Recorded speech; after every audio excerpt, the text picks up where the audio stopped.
Hello there and welcome to the No Script Show. Last time we mentioned we wanted to do more content that had practical value.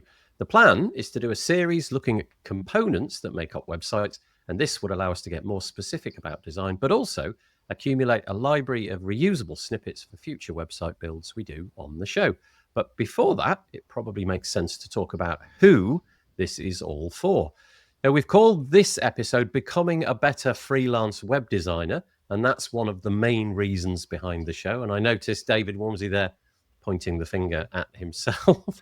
How are you doing, David? You all right? Yeah, I'm good. Yeah, this is a little bit self-indulgent, this show, because it is really for me. But I thought I'm perhaps not the only person out there who kind of single-handedly is providing client building services, websites for local businesses, and probably not the only person in search of a kind of new method getting back into HTML and CSS and also sort of accommodating intrinsic web design. So hopefully as we'll see on the show notes, it's all about what I think I've done right and wrong over the last 20 years in terms of what I've learned and how I approach the business. So, yeah, this episode is really an episode in David lying down on the couch and being like, some sort of psychological analysis of your own endeavors to build websites. So yeah, kind of interesting. So the idea then of this show is to lay the foundations for future shows in which we build, and in quotes, components, bits,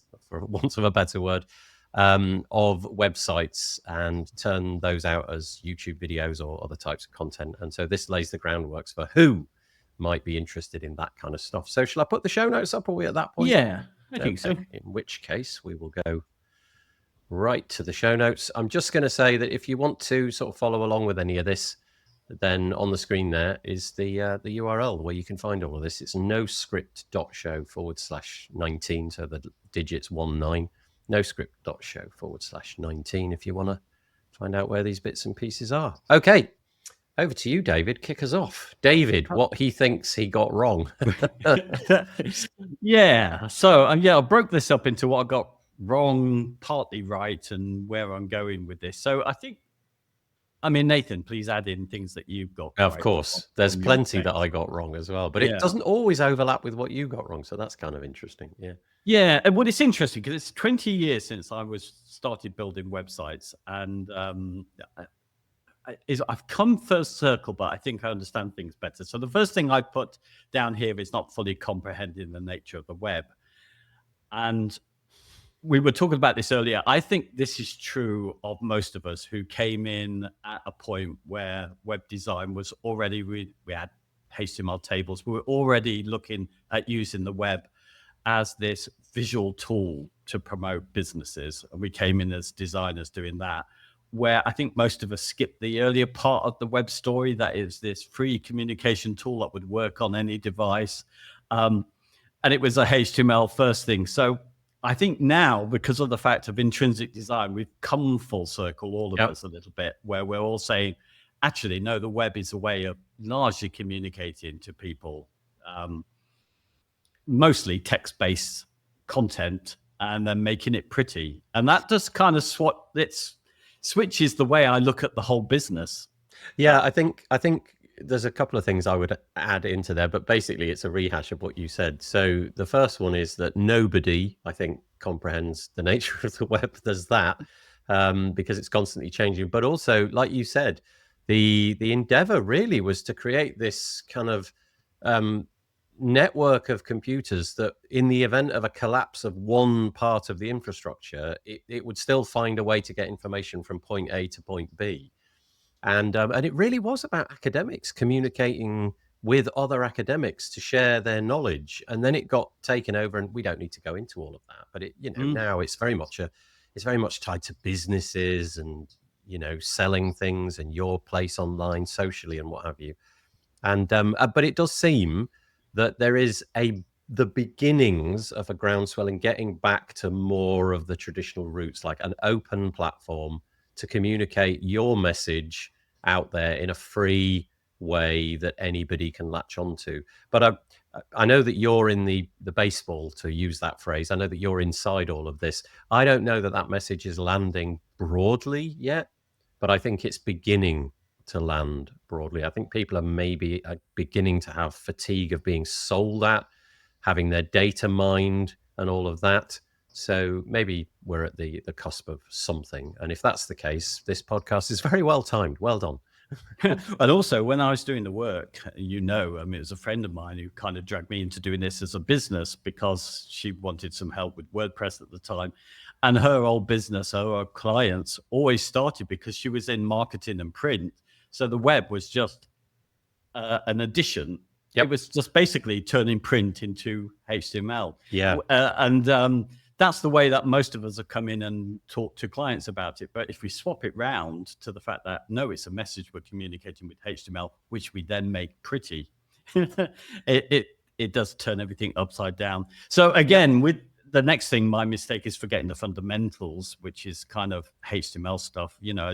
As I moved into page builders, I got even less in tune with correct markup to make it more accessible and just to make more sense of the content itself. So yeah, I think we can all be forgiven for going along that road, because that was just looking back, that was kind of the way I suppose it had to go for a little period of time. We were all caught up in, can we make it look like this? Can we use this clever, I don't know, fading technique or sliding technique? Can we get JavaScript to do this thing so that this kind of experience is suddenly possible? And that's where we went, and the semantics just went out the window because it was all about the pixels on the page and the way it looked. But the mapping of that is so straightforward. We used to hold magazines in our hand, and you could do anything with that. If you could print it, it was possible. And then we wanted to simulate that on the internet, so that's what we did for years, and we forgot that it was actually about encapsulating it in this HTML, the semantics of it. That was I think always going to happen. The prettiness, the pixel pushing, the making it look nice and have cool animations and all that.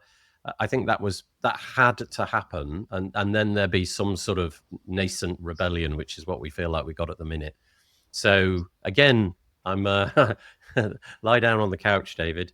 You can forgive yourself, I think, for that one. Yeah, and I think it's a good thing because it's so simple, really, to mark up HTML fairly effectively so it can reach more people and be usable to billions of people with disabilities. And the fact that we're an aging population means that we need to do this even better anyway, if we're to reach more people. So for the small cost of getting your semantics right with your HTML, the benefits that you might even get as a business trying to reach people are great. Okay, so here's another interesting thing as well, is that the more recent amendments to the HTML, the CSS standards and things like that, if you think about it, we had to go through this pixel pushing, make it all look pretty, in order for CSS to, and again, I'm using air quotes, catch up. Because a lot of the things in CSS seem like they're trying to simulate what we got in JavaScript, but without JavaScript, if you know what I mean. So we've got a lot of things coming in that direction. But hopefully, if we strip away the JavaScript, the name of the show, No Script Show, that will make the semantics more possible. Everybody will be able to access it on any kind of device, and it will basically be consumable by all.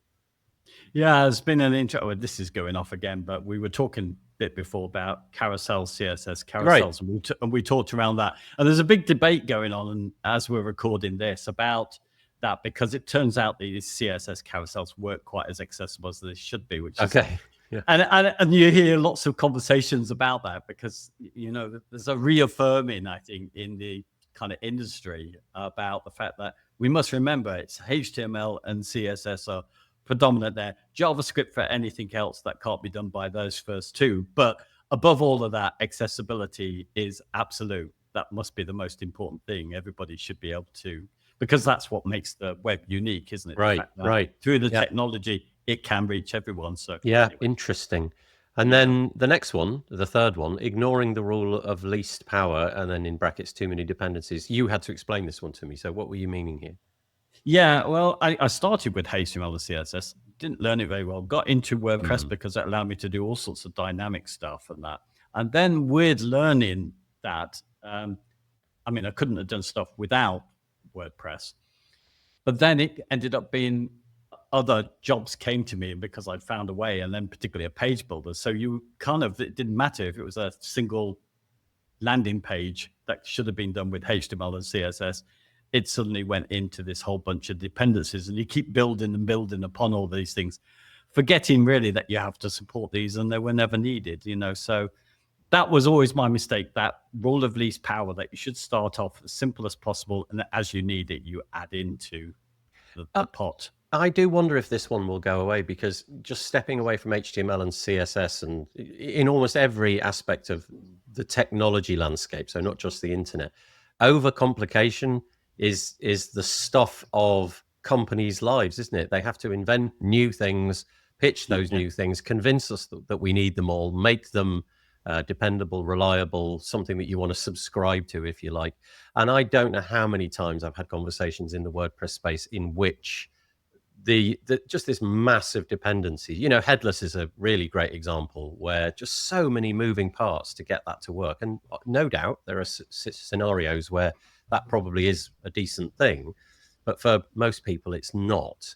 So I don't know how. I think that the nature of humanity, being curious and trying new things out, I'm not sure that's going to go away, but you don't need them for almost anything that you want to build as a, client website.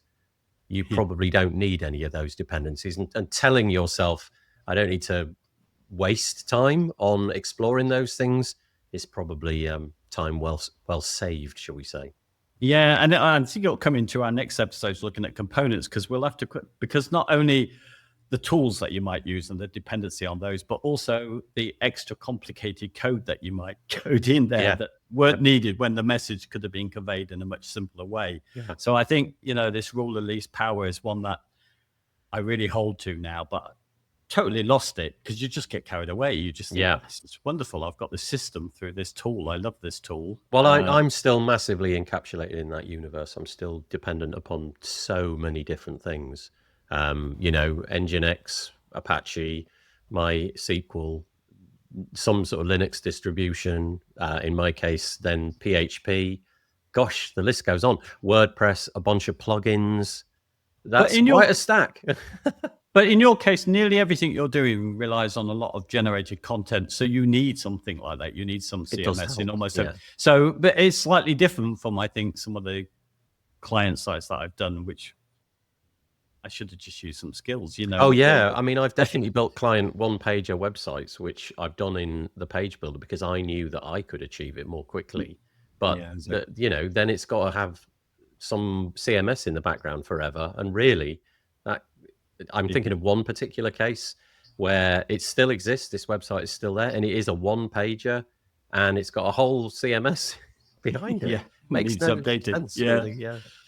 The next one was enforcing systems on clients rather than around them. And I put in brackets, not being agile. So I just learned in the way that I think, again, this is something which is probably generic to most people who are kind of web designers or front end designers, that we used the waterfall method, didn't we? We had a system where we would agree what the design looked like and then build it and set all this kind of system up for that. Where 24 years ago now, some really clever academics in the more development side of things with the more dynamic languages realized that this kind of doesn't work as a way of building up a project. And that is one of the things that I've done is I've listened to lots of people who say, oh, you need to do this, you need to have this discovery period, you'll need to run onto this, you need the content first, you need them to provide it through this system. Just doesn't work at all. Where if I'm agile, which is basically saying, look, we don't know, we'll go and explore this and we won't spend more than what you're going to get back on it. So we'll start as simple as possible together, and you'll pay me for a certain set of work, and that's worked better for me than trying to invent some system, because it means that they're paying for my time and we're trying to achieve a job, but it's entirely up to them if we go. It's their budget, it's their money. We go a different route. So we spent a whole load of time, didn't we, talking about being agile on the podcast that we do for the WP Builds podcast, and that was kind of a really interesting journey. And I think your move more towards listening to clients, getting into conversation with clients, basically the whole thing being a conversation, was really transformational for you in a good way. And it makes it. I mean, it's taken billions of pounds or dollars lost with government projects and stuff to work out that they have to go agile, because simply with a big project, if you start off, the technology might be changed. You can't agree it all and say, these are my aims, because there will not be sensible aims perhaps a year down the line. So, good point. Yeah. So the next thing was selling websites. It's the same thing really as various products. So I put beyond my abilities. So for me, I've realized that I shouldn't do things like e-commerce, because I rely on somebody else's technology to do it, and I don't know enough. I can't keep up with it. And there's enough work for me just sticking with basically static sites most of the time. Yeah, it's the sort of shiny object syndrome, isn't it? I think given the nature of technology, it's easy to get sucked into those different paths. I decided, as you know, many, many, many years ago, that e-commerce was not for me. There were just too many headaches there that I knew that I didn't have the technical capability to troubleshoot if things went wrong. But I think that's quite a sensible thing. But we're always being pitched the snake oil of, do everything for everybody all the time. And I don't know. I think if you know what your limitations are, working towards those limitations might be the best thing that you ever did. You probably feel less anxiety out of it as well. Yeah, if I want to stay as a single person on my own working, and that's my business, I need to keep it down to what I can stay up to date with. So I did WooCommerce for some time, but that changes so greatly that I can't keep up with that and then learn the other stuff that I need to do. So I realized that I'm stretching myself. But also the other thing was just seeing these as products, selling them to clients as products. It's the agile point again. You really can't say you're going to get X project at the beginning of something, because you need that room to communicate the direction it might go as you make it, to realize. And that's the agile approach, isn't it? You actually don't quite know what the end is, and you shouldn't know what the end is, because you need that room to be able to change your mind. And so that one's kind of about learning what your capabilities are and what you're comfortable with, and kind of owning that a little bit, and being happy in it, not necessarily always trying to find the next North Star that you need to aim at.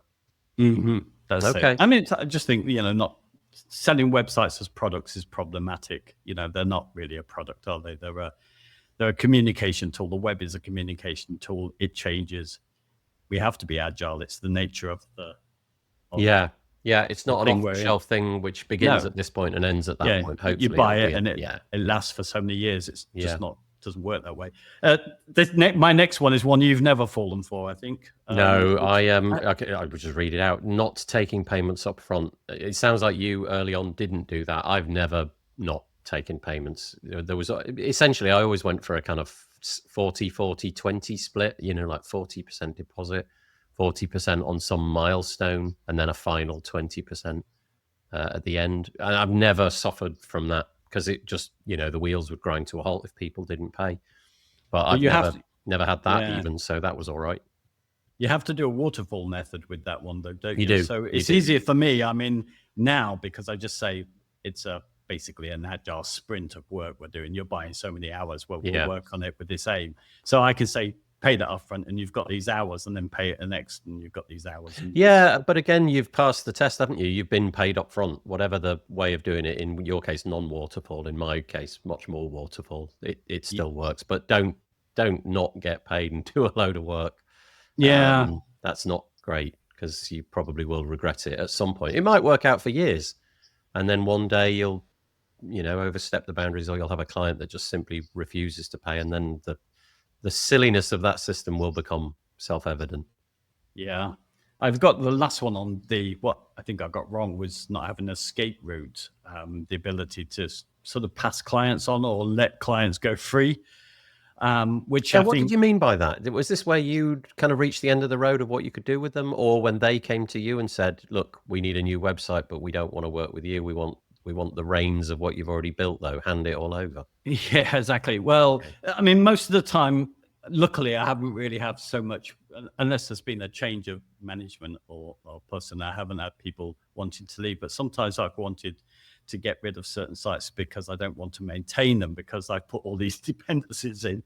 So I've had the problem now with certain things where you picked your tools, so they were WordPress, a certain page builder, a certain set of these things, and they get to a certain point where some of these tools are no longer, they need changing out. The client's not really ready for that. And, I can't. I want to sort of pass these people on for somebody else to look after it, because I don't want to look after the maintenance of these sites. But I can't do it with. I'm just going to escape that largely with doing HTML and CSS, because you can. It's HTML and Oh, boy. CSS. You should be able to go to anybody. Yeah. With your project. So that, I think, not having an escape route, I hadn't really worked out that. In all honesty, the WordPress websites I've got, most of the clients who now I would like to be either getting them to do something new again, or pass them on. They're 10 years in, more than 10 years, pretty much with the same website that they began with no work done it. So it's quite remarkable, but they still see it as they want to keep what they've had. And I think, well, oh, interesting. we're going to have to start again. And I don't want to do it in the same way, so I can't pass them on. Okay, I get it. That makes sense. But hopefully in the future, your HTML, CSS approach, I mean, anybody should be able to pick that up. However, I do think you're getting to the point where you are in the 5% of people who can cope with the level of knowledge that you've got. I think most people practicing in this industry would not necessarily be able to pick up what you've got, because they haven't had the chance to spend the time doing what you do. But the theory is solid. But I think you'll only be able to hand things over to a certain subset of people, because they won't know. They'll look at the HTML and the CSS and go, "What the heck is that?" So that'll be interesting. Yes. Okay, shall we move on then? Let's go to what you think you did right, but not very well. You've put what he thinks he did right, but did badly. Oh dear. Well, setting up a recurring income, that was good, I think. So that, in my case, is, well, I always called it hosting and care. And when it was WordPress, it needed to be cared because it needed updating, and licenses needed to be paid on certain things. Now, with the HTML and CSS version of it, I can still say hosting as well, even though I'm not paying for it really in the case. I mean, there's so much free options. But really now I just do it where I say, well, you can update your site with me. I'll do the updates for you because you haven't got CMS, and also just to keep me around. I think I think the word hosting is obviously a bit of a weird one there, but it's the word which is most widely understood. If you were to just sort of frame it as, I will keep your website online, that's just a bit wordy, but basically means the same thing, because it is being hosted. It's just not being hosted in the sense that you're familiar with. If you were to remove the files from the repository where you've got them, their website would disappear. But yeah, I know what you mean. But setting up recurring revenue is definitely a good one. Yeah. Did you ever? I've never asked you this before. After all these years, I don't think. Did you ever set up in the first place where you didn't have a recurring income, where you didn't look after this? So you basically built the sites for people, and then had people come back to you about those sites? That was basically what my business was at the beginning. It was me building a website, shipping it, and then saying, all right, see you later. And then hoping that in a few years' time they came back, which they did. But it was this treadmill of finding new work. However, luckily, both you and I started on that journey at a time when people were going from no website to website. So there was much more of the landscape for getting new clients was much bigger. I think now almost every business either has a website or maybe wants to redesign one, but back then most people didn't, and so there was just this constant supply of the phone ringing. But I don't think that would be the case for me anymore. I feel quite lucky with that, really. See, without the recurring, without some kind of retainer to stay with certain clients, I think you've got this real problem of the fact that you in order to make money, you could be churning out hundreds of these, and then you've got hundreds of people who could randomly at any point turn back to you and say, I've got a bit of a problem with the website, can you fix it? Yeah. And you've got nothing ongoing in terms of a relationship with those. I did that for years and years, and it just worked. I mean, it was a bit frenetic at times, but it just worked. And then I hopped on the recurring revenue bandwagon and figured out a price point which worked for the clients that I've got, which was not a lot. So yeah, that definitely good. What's the next one? Love this one. Starting with face-to-face contact. You think you sort of did this a bit, but you were doing it in an overcomplicated way. For me, it was a piece of cake. It was just always whatever form of connection people got in touch with me with. So that was the phone or email or whatever. I was always going to get them towards, if their business was local and I could get in the car, always that, go and actually be in the same room. But if not, get them on a call. Skype was the thing back in the day. And I always tried to do that because I figure I can solve in 10 minutes, or I can do more in 10 minutes than I could in 100 email exchanges. And, I guess some people are quite good at talking as well. I'm quite good at talking. Yes. So, that helps. Yeah. Well, you got this right from the beginning. I didn't, I think because I was doing it through a friend, I got into the whole email conversations about what they want, which was stupid. So I got into the face-to-face eventually, like you did, which was sensible. But I still think now I overcomplicated some of the things that we need to do. It's got easier, and I think it's going to get even easier now when I kind of explain the approach, if you like, this kind of HTML first approach, this idea that, well, they could be doing it themselves if they wanted. It's no hard sale, Yeah. I could even teach them a bit, but we'll keep adding to this. We'll make it better, and we'll work that way. So in an odd way, I think also this in the future, this might become a bit of I hate to use the word, but it's the only one I've got, superpower, because I think we're facing kind of like automation and AI overload, and just being a human, just being a person that somebody can hop on a phone call with, is going to be such an interesting commodity. I think it'll be cherished in the future. And so I think leaning into this is really good. Is it time consuming? Yeah, of course it's time consuming, but there's much more humanity in it, and I think it'll pay dividends. So keep going, David. Bravo. Well, do you know what? It should be the thing that we do best in it. Soft skills, communicating. Yeah. That's what we're here to do with the design. So if we can't do it with the clients, it's yeah, that's a really great way of thinking about it. If you can't interface with a client in a way that you can talk about it, how the heck are you going to build it? How are you going to communicate it if you can't have a discussion about it, an actual discussion? And email is any form of written communication. So much gets lost. The nuance gets lost. You see that moment when you're talking about a thing and the client's eyes get a bit wider and they get more heated and talk quicker. It's like, oh, that's the bit that they're interested in. Right, I got it. So anyway, there we go. Yeah. And then the last one on this one, I was sort of doing right, but getting it wrong, is encouraging all into the build process. So, all the stakeholders in it. Generally, it's just one person, so not such a problem. But sometimes with the bigger organizations, everybody, I include them. I thought it was brilliant. When I used to do it, I was a big fan of getting clients involved in the page builder. Yeah. The page builder was the real leveler, because they didn't need the skills. We could work together on this stuff. And there was some good in that, some really good moments out of doing that, but also it just introduced them to ways to be able to mess up their own websites as well. Right. Okay. Yeah. Where now I think if I'm doing it, I still want to encourage them into exactly what I'm doing, as much as they're interested in terms of getting the messaging, maybe understanding some basic HTML, how it's put together. I'm keen if they're interested in that. So I want people to be involved in it, but I just, I wouldn't do it in that way with the page. No. Okay. Okay. All right. Let's move on to, this is the moment, really. The bits that you think you got right, with a few caveats towards the end. Yeah. So, okay. Yeah. Well, there's a bit of a gripe here in that. So not excluding low budget work, family or friends is one of the things that, that's why I put the little asterisks against that, because that's controversial in a lot of circles. But that's been really good, because just taking on any work means that I don't have to spend any time on marketing. It just means people come up and I find a way to meet them where they are. That's something that Paul Lacey said, that term. I liked it. And I think that's really good, because actually long term, they've been the most loyal people. They're with me. Some of these, brother's site will be going back almost 20 years. So he's probably given me more money than any client has up to this point. Right. So interesting. Yeah.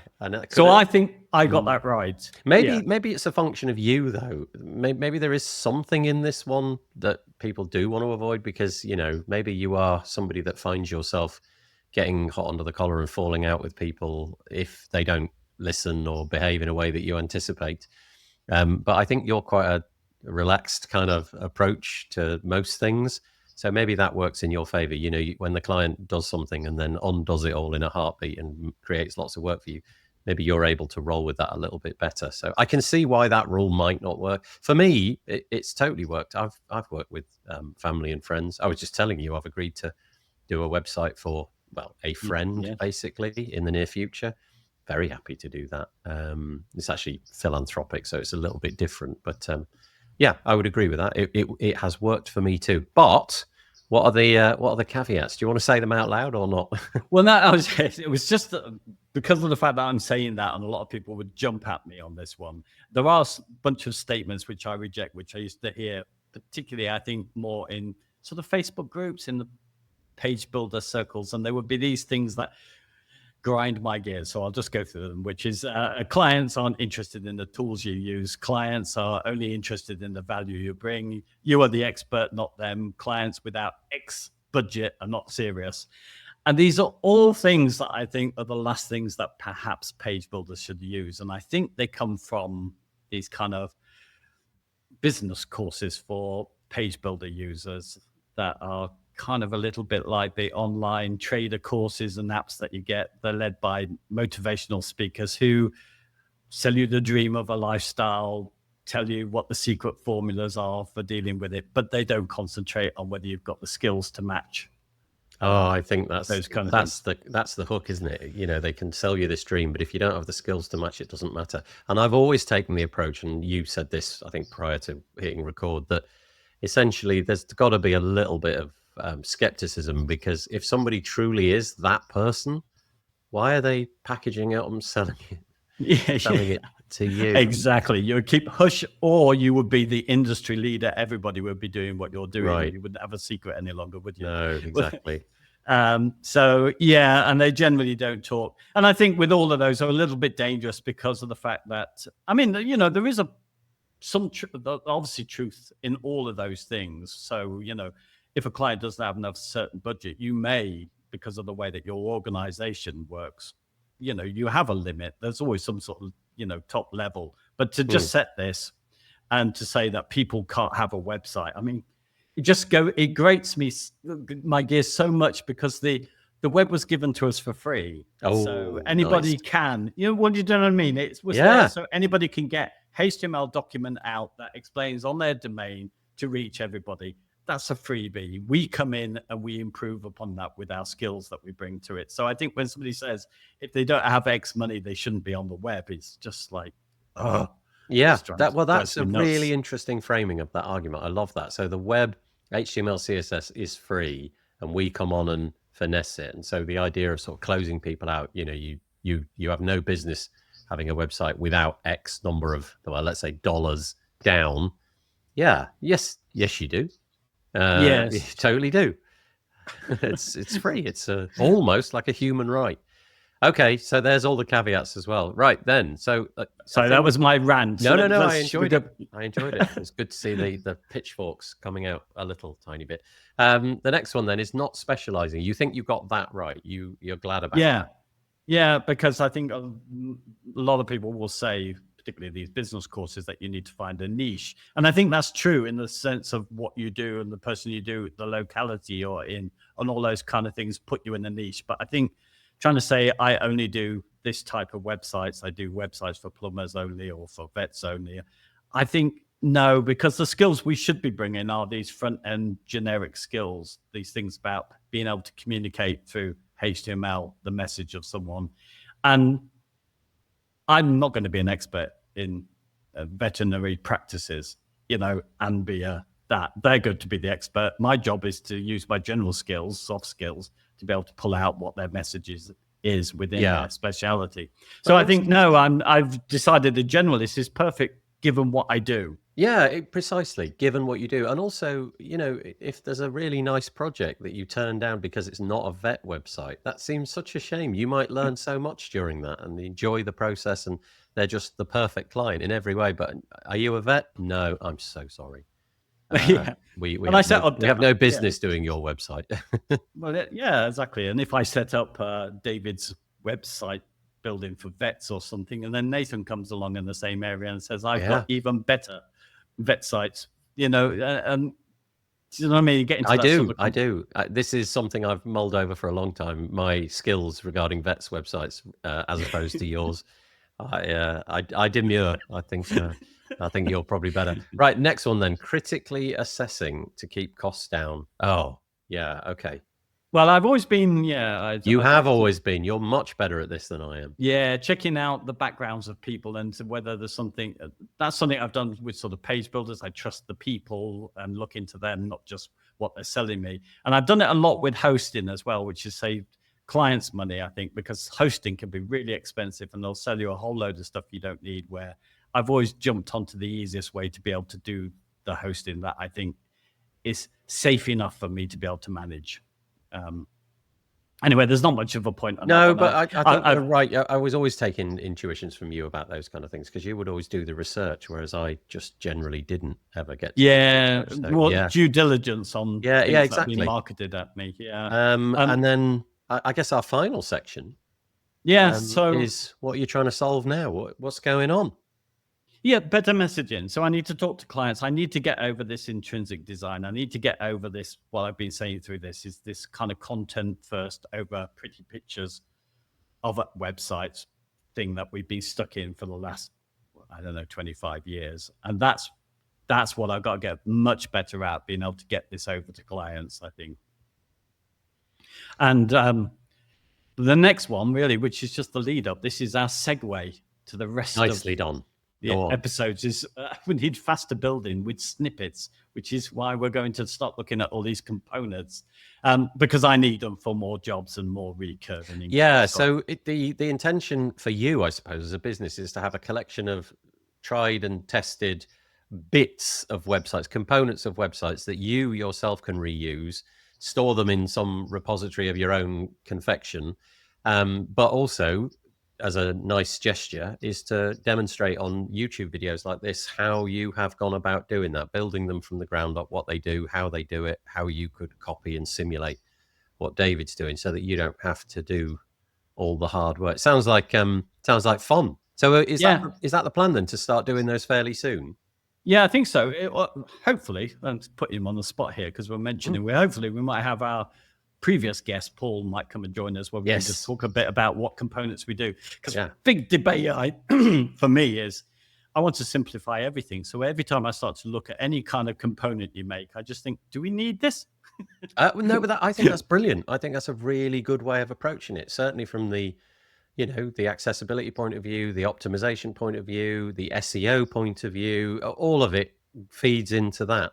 So rather than starting with everything being bloated and then installing things so that you can undo the bloat, work from the basis of, do I need this? And only if it needs to go in, put it in. It'd be a fascinating journey. So we're calling those components. And the idea then is that over the next weeks, months, whatever, joined by Paul Lacey, I guess, from time to time, is to build out those components and show how it can be done. That'd be nice. Yeah, I'll be stealing from everybody, by the way. But that's the nature of the web, right? It's not called stealing, by the way. It's borrowing. Honoring. Yeah, that's right. Yeah. Honoring many people. That's right. You will be mentioning them by name.